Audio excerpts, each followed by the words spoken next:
Des femmes comme vous, c'est un balado destiné aux femmes épanouies de 50 ans et plus. Plongez dans l'univers captivant des animatrices Carole et Vicky. Des femmes comme vous, un balado propulsé par les Radieuses Magazines. Bienvenue à ce 22e balado des femmes comme vous. Nous découvrirons aujourd'hui un rare métier de parfumeur avec notre invitée Alexandra Bachand. Bonjour Alexandra. Bonjour. Et bienvenue à Des femmes comme vous. Bienvenue Carole. Bienvenue. Bonjour. Bienvenue à mon balado, c'est Ben bon oui, à ça? notre balado. Alors, bonjour Oui. Vicky. Alors, bonjour Alexandra. Merci Oui. d'avoir accepté notre invitation. Oui. Aujourd'hui. Oui, on a des belles discussions à venir, mais avant de débuter, c'est rare que je fais une longue introduction comme celle-là, mais je trouvais ça important qu'on puisse camper un peu ta carrière. C'est un, je l'ai dit au départ, c'est un rare métier, le métier de parfumeur. C'est pas commun. Et puis, tu le fais déjà depuis quelques années, mais tu as des faits d'armes et je trouvais ça important de le spécifier. Oui, tout à fait. Alors, on était bien impressionnés, moi puis Carole Oui, de aussi, ton parcours. du parcours. Alors, je pense que vous le saurez aussi. Alors, j'y vais tout de suite comme ça, puis on va bien sûr enchaîner avec une belle discussion avec toi, puis tu vas tout nous raconter tout ça. Donc, en 2017, après avoir étudié en France et ailleurs la science de la parfumerie, tu ouvres la Grange du parfumeur à Magog. On a la chance d'avoir ça, nous, à Magog. C'est le fun, ça. Alors, les visiteurs sont bienvenus. On y retrouve d'ailleurs la boutique, l'atelier avec l'orgue de la parfumeur, qui est vraiment une palette de 400 notes. C'est vraiment comme ça qu'on l'appelle, l'orgue. C'est vraiment ça aussi. C'est fascinant comme laboratoire, je dirais. En 2018, le premier parfum, Rêve à Paris, ça fait déjà rêver, fait son entrée dans la prestigieuse collection d'archives du Conservatoire international de parfums de Versailles en France. Je ne savais même pas que ça existait. Est-ce que tu le savais, toi, Carole? Non, pas avant d'avoir cette discussion-là. De 2017 à 2021, 10 parfums artistiques inspirés de correspondances entre un père soldat et sa fille pendant la Première Guerre mondiale sont présentés au Québec, au Canada, en fait, aussi, et en France, dans le cadre de l'exposition itinérante Fleurs d'âme. Ça aussi, on va en parler un petit peu tout à l'heure. En 2019, dans le cadre des festivités du 500e anniversaire de Leonardo da Vinci, non pas DiCaprio, présenté à Offered Music, installation olfactive Sfumato Invisibile, je le dis-tu comme il faut? Oui. Oui, voilà, ou Laura de Mona Lisa, très connue. Alors, ça aussi, c'est vraiment intéressant de t'entendre. J'ai hâte de t'entendre parler de cette création-là. Autre création, le parfum Murmuration est lancé le 1er mai 2021 et médaillé au Top Fragrance 2021, en fait, au prix du Salon du parfum artisanal américain. Je me suis permis de traduire puisque je ne suis pas très bonne en anglais. Donc, je me suis dit, je ne ferais pas rire mes amis. Alors, voilà. Donc, ça, c'est les honneurs. Et tu as remporté, en fait, ici, les médailles d'or à titre de meilleur arôme, meilleure combinaison d'ingrédients, meilleure maîtrise de l'art du parfum, rien de moins, et meilleur nom de parfum aussi, donc l'originalité et l'artiste en toi. 2023, le parfum Sfumato fait aussi son entrée au Conservatoire international de parfum. L'Osmothèque présente Sfumato à Aix-en en Milan dans le cadre de l'exposition Hommage à l'Italie, terre de parfum.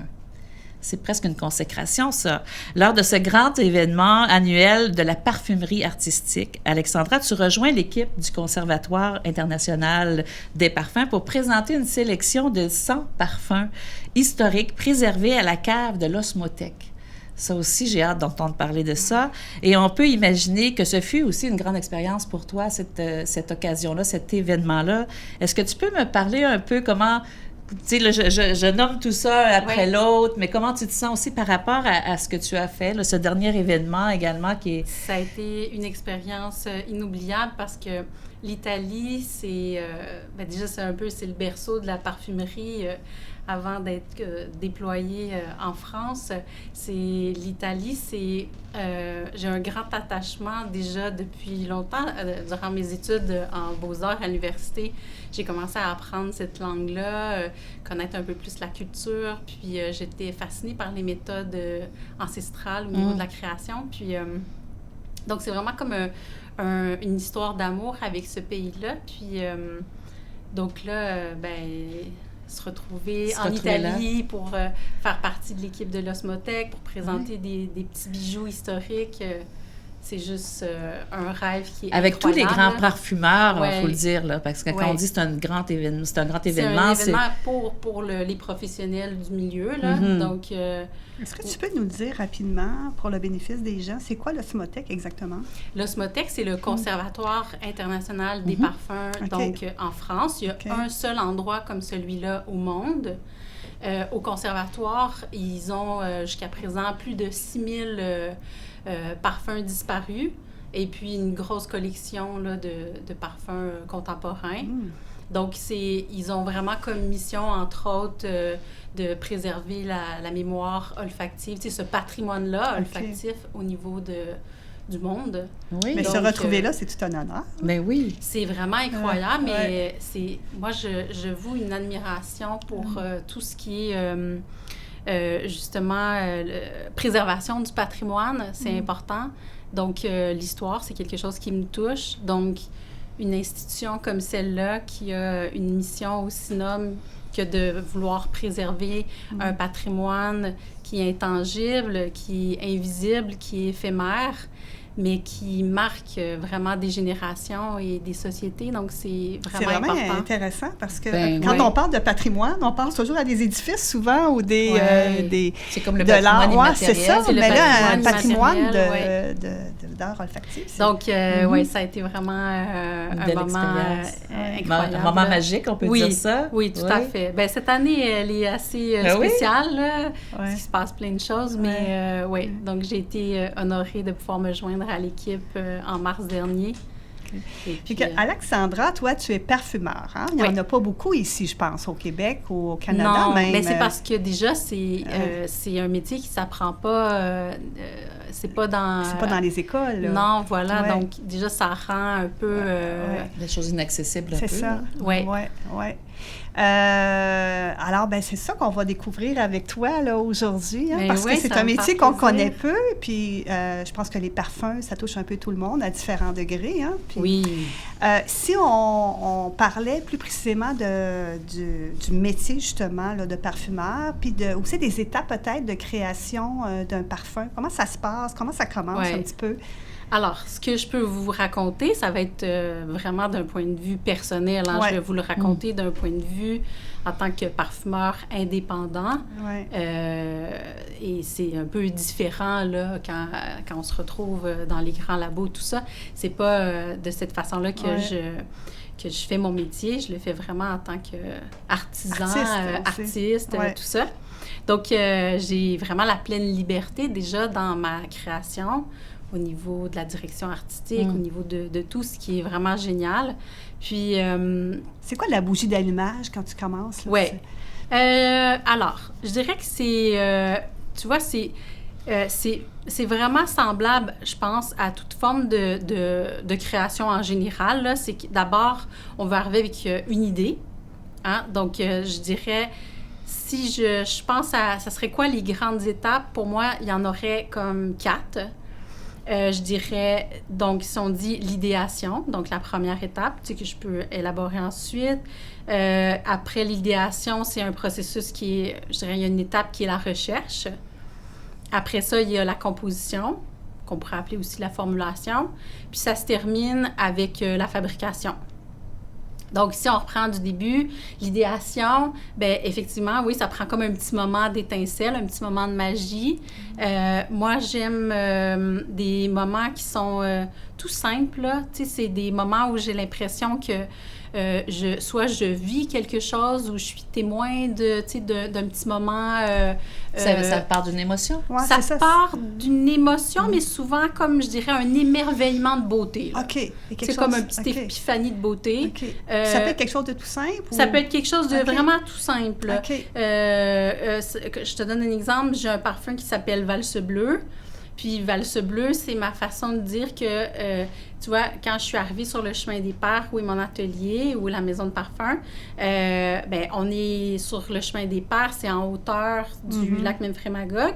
Puis j'ai été fascinée par un peu la contemplation que permettait cet endroit-là au niveau, tu sais, d'un paysage qui se déploie, mais tu sais, quasiment à 360 degrés. Puis, il y a comme, pas tous les matins, mais il y a comme un phénomène de brume matinale, là, avec une intensité, là, on dirait que ça vient du lac, puis ça ramène, tu sais, ça balaye un peu les prés. Il y a comme une forme de mouvement? Oui, c'est super beau, puis ça ramène des odeurs, tu sais, au petit matin. Puis en même temps, on est en hauteur, parce que, tu sais, je suis comme en hauteur entre le mont Offord puis le mont Alzed. Puis, en permanence, il y a du vent où je suis. Puis ça, j'avais jamais vu ça non plus. Là, tu sais, c'est comme il y a toujours une brise de vent. Mais là, ce qui est intéressant, c'est que c'est que cette petite brise-là, ben, elle ramène les pollens, elle ramène les senteurs comme des alentours. Donc, c'est vraiment porteur d'odeur. Puis ça, c'est quand même fascinant. Donc, Valse Bleue, c'était un peu ça. Donc, c'est un bel endroit. C'est un endroit propice, donc, pour la création. Je l'ai choisi pour ça. Oui, parce que je trouvais qu'à cet endroit-là, vu que l'horizon est à comme perte de vue, en création, c'est, tu sais, on est fragile des fois, on vit des moments d'insécurité, puis parce qu'on est en vulnérabilité un peu par rapport à nos émotions, par rapport à notre art. Puis, c'est bien parce que de pas s'auto-saboter, si on veut, en laissant pleinement la libre expression. Puis pour ça, je trouve que de voir constamment l'horizon, ça me rappelle de ne pas me mettre moi-même mes propres barrières, si tu veux. Ah oui, c'est intéressant. Donc, tu sais, c'est comme un petit rappel de me dire comme, non, laisse aller, déploie tes ailes, tu sais, puis... ça stimule la création aussi, là. Ça soutient la création. Donc, ta première étape, ce que tu appelles l'idéation. L'idéation, c'est un peu ça, c'est un point de départ. Germe comme ça. Puis là, ta deuxième étape, c'était la recherche, je pense. La recherche. Donc là, la recherche, c'est que, dans le fond, il faut comprendre que la parfumerie, c'est quand même...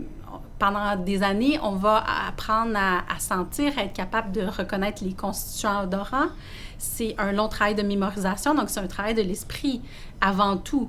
Donc, il faut être capable de maîtriser ça, de maîtriser le langage olfactif, de maîtriser ce que constitue une odeur.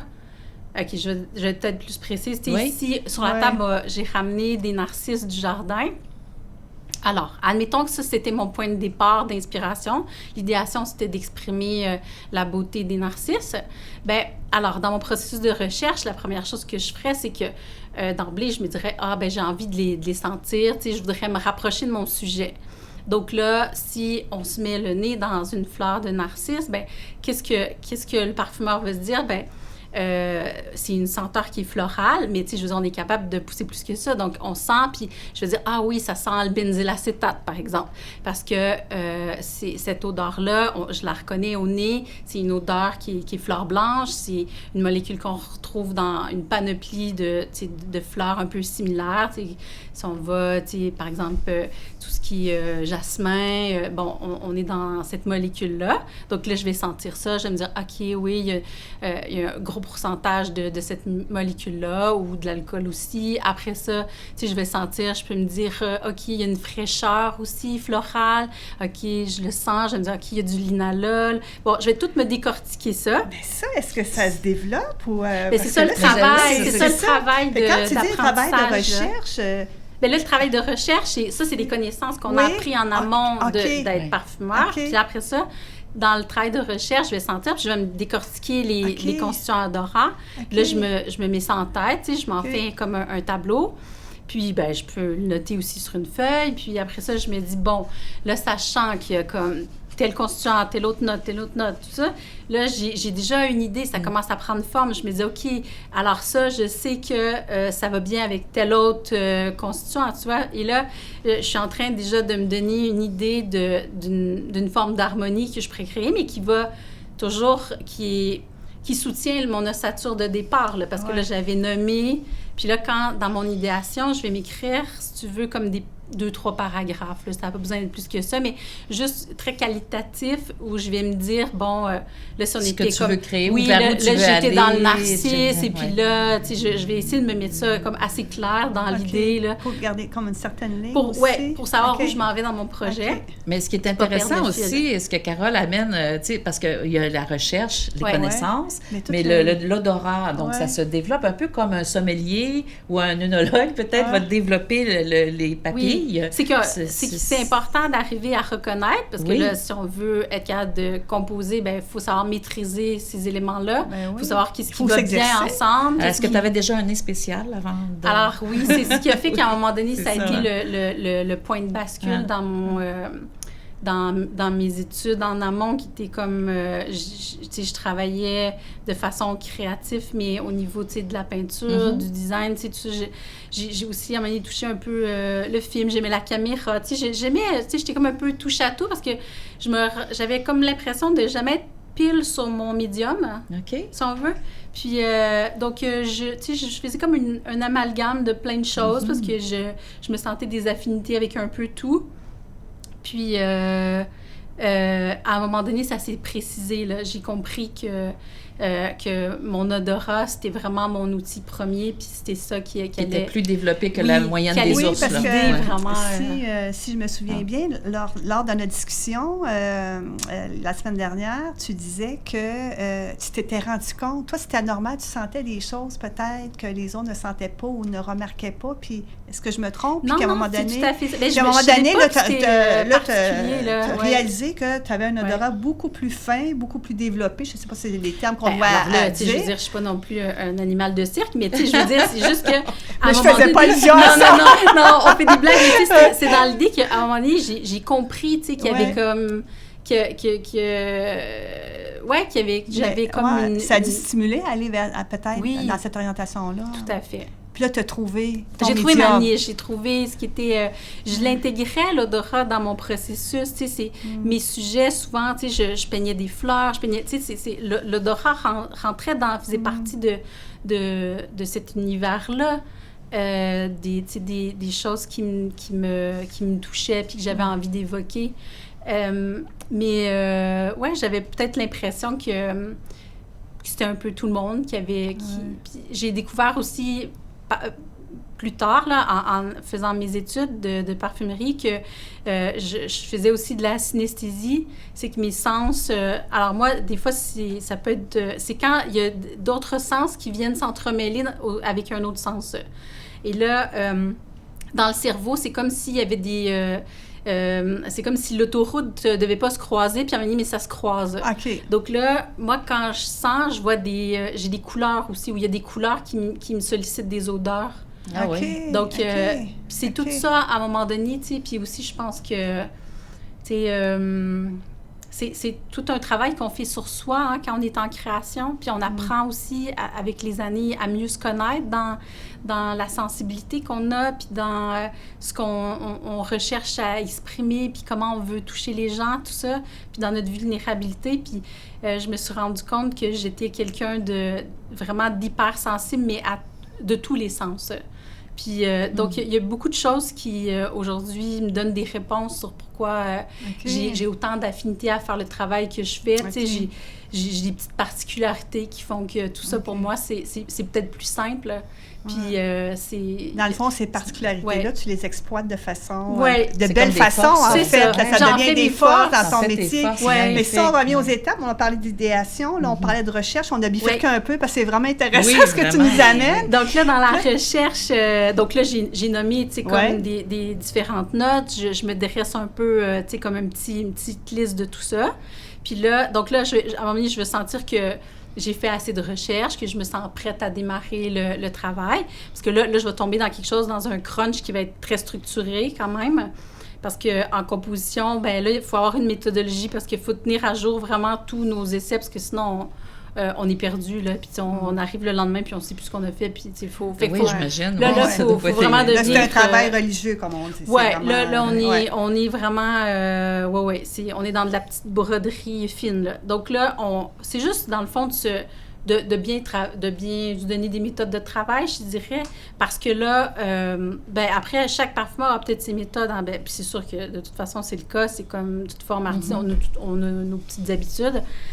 J'aime bien commencer par travailler le cœur d'un sujet. Donc là, je vais travailler les premières notes importantes. Je vais commencer à bâtir un peu cet accord-là. Fait que là, c'est des premiers essais. Fait que là, il faut tout numéroter ses essais, numéroter la logistique qu'on se donne par rapport à... Parce que là, on cherche à établir une forme d'équilibre, d'harmonie. On est déjà en train de chercher aussi un objectif d'évocation, de narration qui est par rapport à notre idéation de départ. On doit reconstruire un peu une map, si on veut.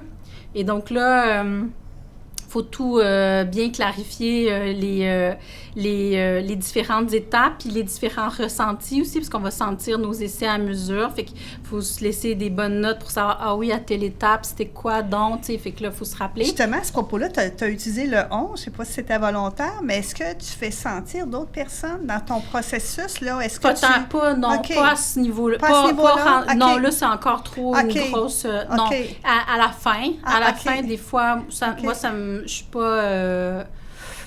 Mais en même temps, c'est comme quand tu construis une toile, tu sais, tu dois regarder aux gens avant de la finir. Ça me dérange pas à un moment donné d'avoir des opinions comme ça. Mais par plaisir, si je sens qu'il y a des gens autour de moi qui... Mais ça fait pas partie de façon du processus. J'en ai pas besoin nécessairement pour avancer, là, nécessairement. Non. Mais donc là, c'est ça. Fait que là, il faut bien nommer tout ça, l'avancement. Fait que c'est comme un petit château de cartes qui se bâtit, si on veut, là. Puis des fois, j'ai écrit un livre dernièrement, puis j'explique un peu ça, comment à l'atelier ça se passe. Le jardin des senteurs. Oui. Donc, des fois, le château de cartes, il peut tout tomber à terre, si j'amène des fois des choses qui sont pas en adéquation avec ce que je suis en train de bâtir. Des fois, je vois ça comme... C'est un peu sculpter l'invisible. Donc, tu vois, des fois, je peux faire des erreurs, puis pas aller dans une bonne voie, puis je me reprends, tu sais. Mais surtout à l'atelier, je te dirais, ce qui est important pour moi, c'est la lenteur. C'est que, après tout, ce processus-là, j'ai pas à me donner des dates là, sur quand est-ce que ça commence, quand est-ce que ça finit. C'est pas très grave pour moi. Donc, je démarre, puis j'aime aussi que des fois, je prends des pauses, c'est-à-dire j'aime laisser de côté un projet, puis me permettre de prendre une distance, pas tant olfactive que juste, tu sais, dans l'idée de ce que je suis en train de faire. Laisser mûrir peut-être c'est-tu vraiment pertinent, tu sais, c'est-tu vraiment, je suis vraiment en train de... Puis, parce que des fois, je démarre des projets, puis sur le coup, j'étais super enthousiaste, puis... Après une couple de mois, je me désintéresse, je me dis, j'aimerais ça que tu nous parles justement de tes projets, là, tu sais, parce qu'il y a deux trucs que tu fais. Il y a deux trucs, t'en fais plus, mais tu sais, il y a les parfums que tu composes pour vendre des parfums, puis qu'on a la chance de... Qui est vraiment dans la maison de parfum. Qui est dans la maison de parfum, tu as la boutique en ligne et tout ça, mais ce qui est le fun aussi, c'est d'aller à ton atelier, bien sûr, puis de sentir toutes les parfums, toutes ces odeurs-là de chacun des parfums, leur personnalité. Mais il y a aussi les projets que tu fais également avec, on en a parlé tout à l'heure, là, que ce soit Mona Lisa, Fleur d'Armes. J'aimerais ça qu'on en parle, mais avant d'aller là, j'aimerais qu'on parle de ton premier parfum Rêve à Paris. Oui. Tu l'as créé parce que ça, c'est un de tes parfums que tu vends encore, d'ailleurs, à la boutique. C'est parti comment, ça, ce parfum-là? Alors, celui-là, je me suis dit... Alors, avant ce parfum-là, j'en avais travaillé d'autres. Hein. Tu sais, je suis pas arrivée avec lui. Oui. Parce qu'aujourd'hui, celui-là, c'est quand même un des parfums iconiques de la maison. Mais avant celui-là, j'en avais parti d'autres que j'ai raffiné avec le temps. Mais c'est le premier que j'ai complété tu sais, à part entière, qui était comme prêt à prendre son envol. Okay. Mais celui-là, quand j'ai démarré comme mon processus d'idéation pour celui-là, c'est que j'avais envie de revenir à la genèse du départ, puis qui était comme un voyage marquant que j'avais fait, qui était à Paris, avec une amie, puis qui a un peu été le point de bascule dans toute mon histoire, mon aventure parfumée. Donc, j'ai voulu revenir un peu à ça parce que je trouvais ça beau de revenir comme un peu à la première pierre qui a fait que le chemin s'est dressé. Puis, dans la question que tu mentionnais, par rapport à donc, le processus qu'on avait dit, idéation, recherche, composition, qui se terminait par fabrication. Donc, juste en 2 mots, fabrication, c'est qu'à un moment donné, il y a une formule qui, à la fin, se dresse, qui est autonome, où là, tout se tient, l'harmonie a été... tout affiné, tout bien... elle a atteint l'équilibre que tu souhaites. Oui, exactement. Puis là, celle-là, ça veut dire que dans mon laboratoire à la Grange, c'est prêt pour être refait autant de fois que je voudrais. Okay. On a la recette. Est-ce que tout est fait chez toi? Tout est fait du début à la fin. Oui. Donc, donc ça, c'était le processus donc, pour la collection. Puis après ça, ce que tu mentionnais, c'est tout à fait un autre processus pour les expositions. Qui sont plutôt muséales, tout ça. Ça, on est dans d'autres choses. Là. C'est un autre processus où là, j'intègre ma passion de l'histoire, du patrimoine, où là, j'aime mettre à l'honneur le passé, puis... ça dépend, j'imagine, des étapes. Ça dépend aussi des projets aussi. Là. Oui, mais là, j'ai aussi une méthode qui est l'idéation, mais l'idéation qui est toujours liée donc à vouloir mettre en valeur l'histoire. Et là, donc, je vais faire beaucoup de recherches, de lecture, de fouiller dans les archives et tout. Comme pour le projet de Léonard de Vinci, ça a été vraiment ça. J'ai presque, j'ai feuilleté presque l'entièreté du codex, mais en rapide, là. Mais parce qu'on est capable d'avoir, tous ces petits bouquins. Mais t'es allé en Italie, t'es allé voir la rue où Mona Lisa était et tout ça. Oui, parce que d'un point de vue artistique, c'est que là, tu veux vraiment t'imprégner, au maximum de l'œuvre que tu es en train de créer. Tu veux être capable de ressentir d'une certaine façon le lieu, l'ambiance, imaginer qu'est-ce que ça a pu être à ce moment-là. Oui, puis de rendre quelque chose qui va être authentique dans la quête à l'intérieur de moi aussi, par rapport à comment ce projet-là... parce que tout projet artistique, ça nous transforme aussi. Il y a le début d'un projet, puis il y a comment on en ressort aussi humainement à la fin dans le processus de création. Donc, d'aller... Là, ça m'a apparu comme une nécessité d'aller vraiment sur place, voir le terroir, le sentir, aller dans les jardins, sentir, aller... quasiment me recueillir pour aller, c'est le fun parce que tu l'as mis en vidéo aussi. Il y a une vidéo sur ça, si vous voulez, les gens veulent le voir sur ton site web. Je suis certaine que les gens qui nous écoutent présentement, là, ils ne soupçonnaient pas, moi la première, là, tout ce processus-là, là, c'est vraiment... on connaît pas ça. C'est ça. C'est inconnu. C'est la façon que moi, je le vis, c'est la façon que moi, j'ai envie, c'est le processus dans lequel moi, j'ai envie de me plonger, c'est d'y aller vraiment entièrement. Puis, si je suis pour tenter de voir comment, à travers mes propres ressentis, je peux amener un regard... sur toute forme d'évocation là, de ces projets-là, mais qui sont historiques, bien, j'ai envie de le faire avec quelque chose où j'y mets une forme de générosité dans le temps que j'y investis.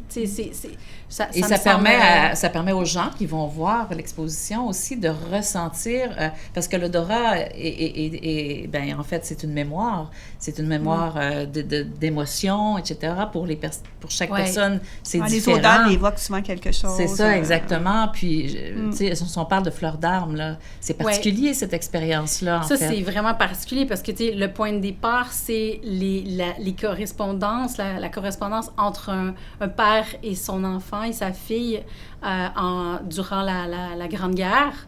Donc, tu sais, puis ce qui est super... Bien, déjà, ça, c'est extrêmement touchant, là, tu sais. Dans la Deuxième Guerre mondiale? La première. La première, oui, c'est la Grande Guerre. 14-18. Puis, donc, tu sais, et là, c'est parce que tout ça avait été gardé par la famille, puis tout ça, donc il y avait eu un processus, tu sais, d'archivage qui avait été fait, parce que c'est quand même incroyable d'avoir ça encore aujourd'hui, parce que au sein des lettres, ils cueillaient des fleurs, il les faisait sécher, il les insérait dans chacune des correspondances. Ouais. Puis c'était quelque chose, un processus régulier. Là, il pouvait envoyer une lettre à tous les 2 jours. Là. Donc là, et les fleurs ont été bien conservées. Donc, dans ce projet-là, déjà, l'histoire, elle est touchante. Elle est touchante, elle est bouleversante. Ouais, c'est une vraie histoire. Ouais. Puis ça a été présenté dans l'exposition. Un soldat canadien, je présume? Oui, c'est au gradé, lieutenant, collègue. Je ne voudrais pas me tromper parce que c'est quand même important. Mais c'est au Canada, oui. C'est au gradé, mais quand même, tu sais, c'est l'idée, on revient à... c'est un père et sa fille, là. Ouais. Moi, j'écoute ça parce que j'ai des frissons, là, juste à y penser. Oui, parce qu'en plus, à cette période-là, il faut avoir la sensibilité de vouloir transmettre des lettres comme ça à une telle fréquence. Puis à penser à envoyer des fleurs quand même. Là. Et là, ce qui est fascinant, c'est que donc les fleurs, elles ont un sens, elles ont une symbolique. Ça s'appelle la floriographie. Donc, je me suis vraiment intéressée à ce processus-là. Puis aujourd'hui, ça m'influence beaucoup, même en général. Là, ça m'a tellement imprégné, ce projet-là, qui a été fait avec le Jardin de Métis. Et puis, donc, un très beau projet avec une histoire touchante. Puis, de pouvoir, j'ai proposé d'évoquer, donc, l'olfaction, la symbolique des fleurs, comment olfactivement ça pouvait être transmis au niveau des émotions au public. Et puis, ben, effectivement, là, ce qui est la complexité, c'est d'arriver... Alors ça, bon, je vais essayer d'en faire une histoire courte parce que les perceptions olfactives changent avec les époques, hein? Donc, ce que olfactivement, quelque chose, je vais juste vous faire une image hyper brève. Si on parle, tu sais, des gaz qu'on pouvait retrouver des gaz mortels au sein de la Première Guerre, olfactivement, ça sentait le chlore. OK? C'est une petite aparté, là. Mais là, si aujourd'hui, moi, je voulais être dans le réalisme de la chose, puis je dis, bon, ben je vais mettre par exemple, dans la station Solitude, où j'ai imaginé un peu le soldat qui se retrouve, tu sais, isolé dans les tranchées. Je m'imaginais la pluie battante, il est dans la boue, tout ça. Puis à un moment donné, il y a ça, là, tu sais, il y a l'odeur, il y a cette odeur-là. Mais là, si j'y vais, tu sais, de façon vraiment factuelle, donc plus scientifique, et là, je vous amène une odeur de chlore, bien, est-ce que je vais vraiment réussir à faire jaillir l'émotion de se sentir désemparée? Ben non, parce que l'odeur de chlore, vous allez penser... Et là, même on peut avoir le sourire, parce que là, on va se dire... ça va avoir... on s'en va s'entraîner, on s'en va à la piscine. Donc, tu vois, on n'a pas les mêmes référents. Donc, les références sont différentes. Les références sont différentes. Donc là, j'ai dû prendre ça en considération. Donc là, je ne pouvais plus, tu sais, être de facto sur quelque chose. Donc... Et là, je me suis dit, il faut que je m'y prenne autrement, parce que je veux que mon message soit entendu, mais compris olfactivement par toute la population, puis sachant que ça allait voyager, je voulais quand même... En n'oubliant pas l'émotion que tu veux créer. En n'oubliant pas l'émotion qui, là, était l'idéation de départ, qui était vraiment la narration que je cherche à atteindre, là. Wow. Donc, j'ai dû faire plein de petites... de petites tours de passe-passe, là, pour que ça fonctionne, mais des petits détours, parce que... Et je tiens à dire, parce que dans le travail que je fais au niveau artistique, je fais pas un travail de reconstitution historique. Ce qui est d'ailleurs, si on veut, l'expertise d'un endroit comme le SMOTEC, le conservatoire. Eux, ils font vraiment, ils ont cette expertise-là. C'est un cahier de charge énorme d'un point de vue scientifique et d'un point de vue de garder l'odeur spécifique à ce moment-là. Avec des matières premières de l'époque, travailler selon le procédé de l'époque, si on veut qu'on respecte ce qu'est véritablement une reconstitution. Alors, moi, c'est pas ça. Je suis pas dans ce... C'est pas le l'objectif. C'est pas là, l'objectif. du projet, Je non, vais non plus. honorer l'histoire, Ouais, c'est ça. mais je cherche... tu sais, après, mon rendu, il est personnel, mais j'essaie qu'il soit compris de façon... Plus large, par la plus- population oui, qui tout à va aller fait. voir. Mais, donc, dans le fond, là, toi, bon, tu es parfumeur, on le sait. Tu as ton endroit là, à Magog, merveilleux, qui est très joli, hein, la boutique, ton lieu de création, de fabrication. Fait que là, tu fais ça, tu reçois des gens qui viennent visiter les jardins, qui viennent te voir travailler aussi, qui viennent acheter des parfums aussi. Puis tu as ces projets spéciaux-là tout autour. Ouais. Là. Je vais juste faire une petite parenthèse. J'aime beaucoup les parenthèses. C'est Vous n'avez pas encore fait, là. Moi, on n'a pas encore fait. Là. Carole, où es-tu? Sors de ce camp. Mais tantôt, je veux juste revenir parce que quand on parlait des étapes, là, Oui. juste combien de temps à peu près? J'imagine que ça change d'un projet à l'autre, là, mais je ne parle pas des projets spéciaux. Mais je parle de tes parfums en général.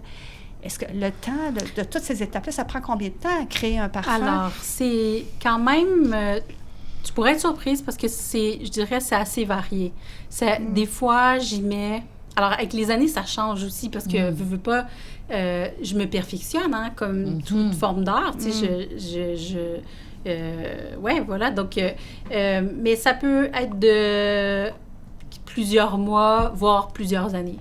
OK. Donc, OK, aussi. c'est vraiment... Oui, parce C'est qu'il selon... y a des projets que, finalement, des fois, je peux pas soupçonner nécessairement au départ, mais tu sais, je vais entamer le processus, puis je vais me rendre compte que l'affinité que j'ai avec ce projet-là, ça coule de soi, puis que OK.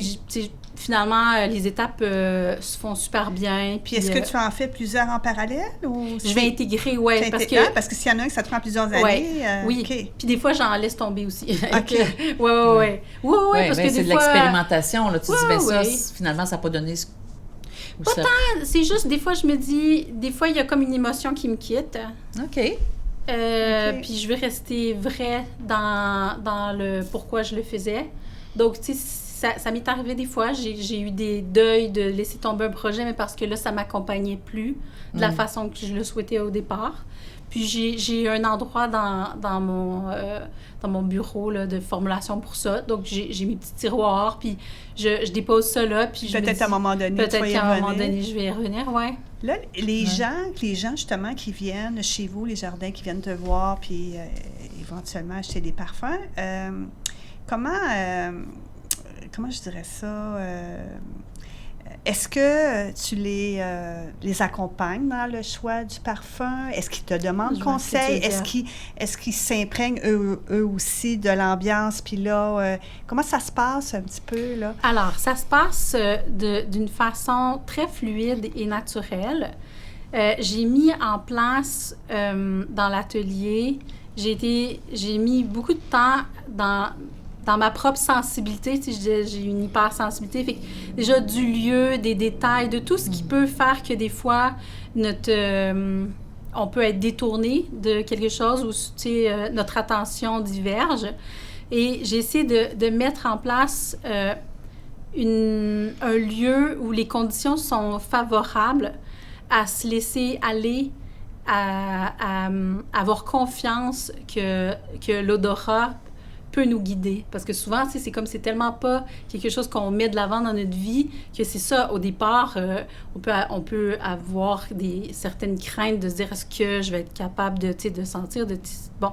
Mais quand on arrive à l'atelier, tout est mis en place de sorte que en plus, on se dépose.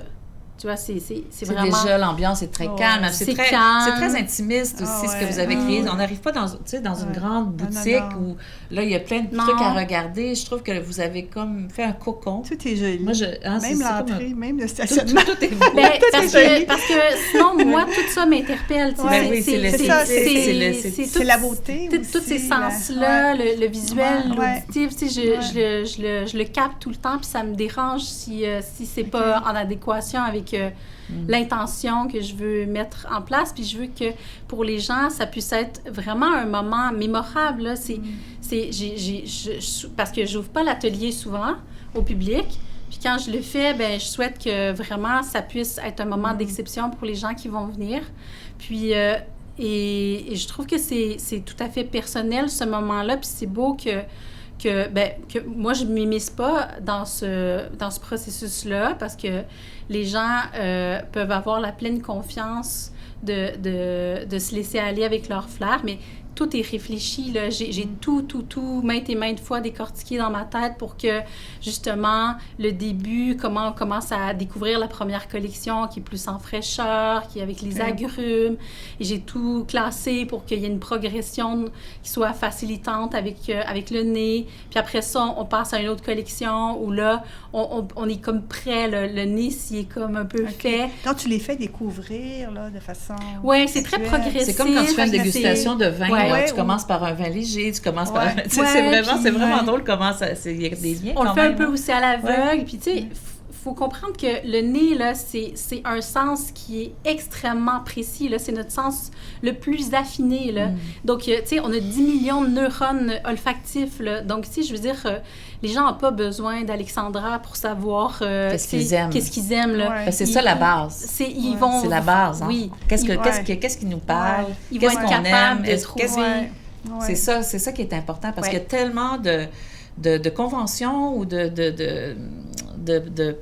je sais pas comment le dire, mais tu sais, les gens se disent, il faut choisir un parfum, il faut avoir ci, il faut avoir ça, il faut faire attention à ci. Il faut laisser tout tomber ça. Donc, on laisse tomber tous ces... On laisse tout tomber ce qu'on a entendu sur le parfum, puis on se lance dans une aventure qui est purement authentique, qui est délicate, qui est poétique, qui est ludique même. Puis, et je vous dis, tout le monde trouve ses préférés avec aisance, sans complexité, puis sans avoir à me demander.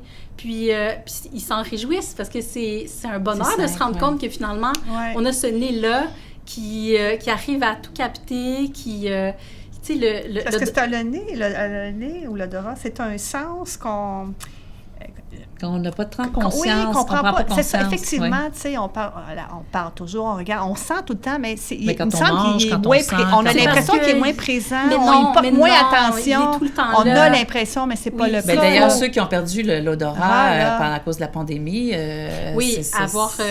t'as dû avoir des cas de personnes. L'anosmie, c'est très sérieux, là, parce que ça peut amener des dépressions. L'odorat, c'est central dans nos vies. C'est relié directement avec notre qualité de prendre plaisir à tous les jours, le plaisir de la table, le plaisir de s'émerveiller de la nature, le plaisir des liens qu'on noue avec notre entourage, c'est lié aussi à notre odorat, les souvenirs qu'on porte avec nos voyages, notre enfance, tout ça, c'est l'odorat.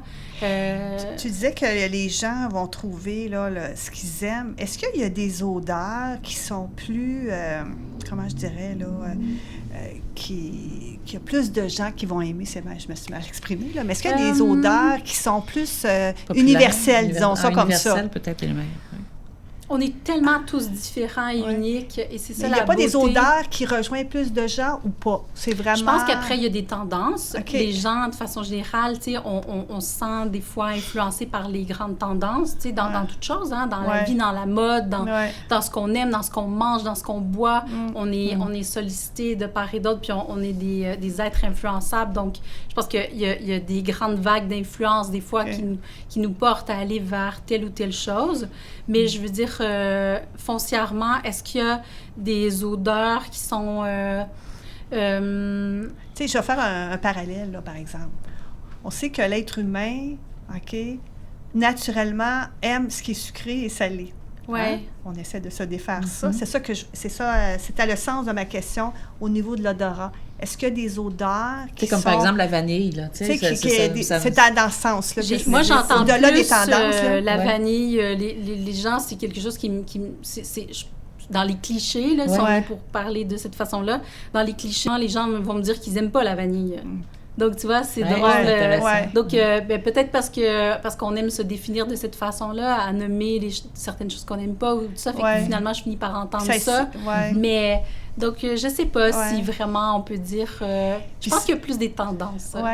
Puis sur le marché, il y a des parfums dits pour hommes, dits pour femmes. Ouais. Est-ce que c'est vraiment le cas? Est-ce qu'il y a encore là, il y a des odeurs Moi, je qui suis pas dans le interpellent marketing. Hein, non, donc, je sais. En création, on fait non, pas mais ce que je veux dire, la question... Donc, il n'y a pas d'homme ou femme pour toi non, là, dans le mais en parfum? fait, ma question, là, je veux aller... Oui, pardon. non, ça va. Je sais que... Mais je me demandais si, effectivement, c'est un produit purement marketing ou si toi, tu as remarqué quand les gens viennent, parce que si, effectivement, les hommes ont un attrait plus vers certaines odeurs et les femmes, ou est-ce qu'il y a une réelle distinction ou c'est vraiment purement ça marketing? Revient, je pense, à la même chose qu'on disait tantôt. On est influencé, puis à un moment donné, si on nous dit toute notre vie, les hommes, ça s'en va plus de ce côté-là, ou plus à gauche ou à droite, puis que les femmes... Comme après, on est pris avec des étiquettes, mais je pense que moi, ce que je vois, c'est qu'à l'atelier, les gens aiment se défaire de ça, puis les femmes aiment s'approprier du boisé, les hommes aiment s'approprier du floral, puis sans jugement, puis parce qu'il n'y a pas à en avoir. Effectivement. Parce que, tu sais, il ne devrait pas y en avoir. On ne juge pas une œuvre cinématographique en se disant, non, ça, c'est un film pour gars, un film... Bon, peut-être que des fois, on le fait. Mais en tout cas, on ne devrait pas... Donc, dans ton livre, tu parles de la pyramide olfactive. Est-ce que tu peux nous... Parce qu'on parle beaucoup de l'odorat, là. Est-ce que tu peux nous en parler un petit peu? Est-ce que c'est en lien, j'imagine, avec la création? En fait, dans le livre, j'ai voulu partager le bonheur de se concocter un petit jardin de senteur, un peu à l'image de celui que j'ai aménagé autour de la grange. Donc, c'est vraiment le bonheur d'avoir des fleurs, des arbustes odorants, puis surtout de comprendre, parce que ce que j'amène, c'est le concept de la botanique olfactive, qui est une autre façon de percevoir les aménagements paysagers, qui est pas basée sur les coloris, tout ça, mais qui est plutôt basée sur comment on peut arriver à faire des mariages, des assemblages qui sont basés un peu comme créer un parfum, où là, on amène des facettes qui se marient bien entre elles pour créer des ambiances particulières, mais avec lesquelles vous aurez, vous, des affinités. Donc là, pour arriver à faire ça, d'abord, il faut arriver à maîtriser le langage. Donc, tu sais, c'est comme un petit peu un cours de parfumerie, mais à travers le jardin. À travers le jardin, c'est vraiment intéressant. Puis moi, j'avais jamais pensé... Tu sais, quand tu m'as dit, Vicky, tu as un balcon, j'ai plus de terrain, mais j'ai un balcon, mais tu peux... Effectivement, moi, j'ai toujours eu des fleurs, mais c'était pour la beauté des fleurs, sans réfléchir à l'odeur. Je pense que la majorité, c'est ça aussi. Je pense que oui. Hein? Puis là, tu me fais allumer là-dessus. Je dis, mon Dieu, c'est vrai. Tu sais, c'est un petit environnement, là, mon balcon, mais si effectivement, j'ai pris une attention particulière aux odeurs des fleurs et que je choisis. De magnifique. Donc là, j'ai juste hâte d'aller chercher mes fleurs.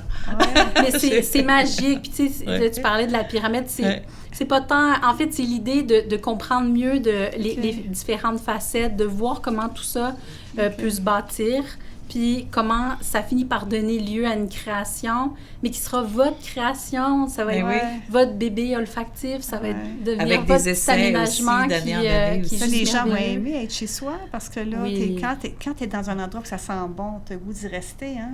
Oui, absolument. Très inspirant. Donc, le parfum amène le bonheur.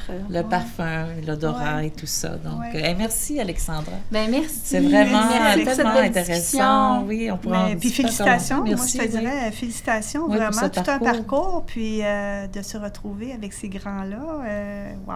merci. Puis vous êtes les bienvenus à venir faire un tour on va y retourner. C'est pas la première fois. Peut-être que pour les gens qui nous écoutent par la voix des ondes et qui nous regardent, alors peut-être préciser c'est à quel endroit. En fait, c'est ça, parce que durant l'année, j'ouvre des fois l'atelier, c'est des petites ouvertures spontanées que j'appelle. Il faut toujours aller voir sur le site web. Parce que c'est lagrangeduparfumeur.com. Parce que les ouvertures, c'est toujours intuitif. C'est si ça se place dans mon horaire de création. Puis... plus l'été. Et l'été, le festival parfumé, ça veut dire que vous allez pouvoir venir découvrir, vous déposer pleinement pour sentir la collection. Puis dans la lenteur. Dans la lenteur. Ton jardin, être en contact avec atelier, tout ça. Puis en extérieur. Puis ça, c'est cette année du 3 juillet au 17 août. Donc, idéalement, C'est c'est un d'aller beau sur le rendez-vous. site pour comme, bien comprendre un peu les différentes... Tu as des échantillons aussi pour les gens qui ne peuvent pas nécessairement aller te voir cet été. J'ai un l'été coffret prochain, découverte. t'as un coffret découverte que moi, j'ai adoré ouais, aussi. ouais. Puis je trouve que selon l'humeur que j'ai, je vais choisir le parfum.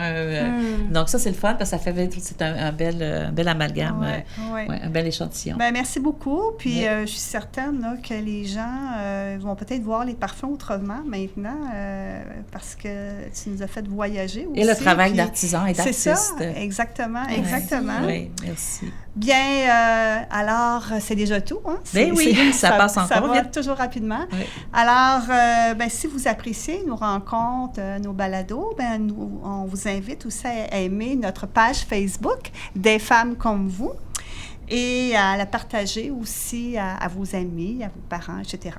En terminant, j'aimerais nous allons remercier Martin Dubé, notre technicien de son, aussi que les Radieuses Magazine et ainsi qu'à l'équipe Nous TV pour leur précieuse collaboration pour la conception et la réalisation et la diffusion de nos balados. Alors, ben, ça sera pour une prochaine. À la prochaine. Oui. On vous dit à la prochaine. À la prochaine. Merci.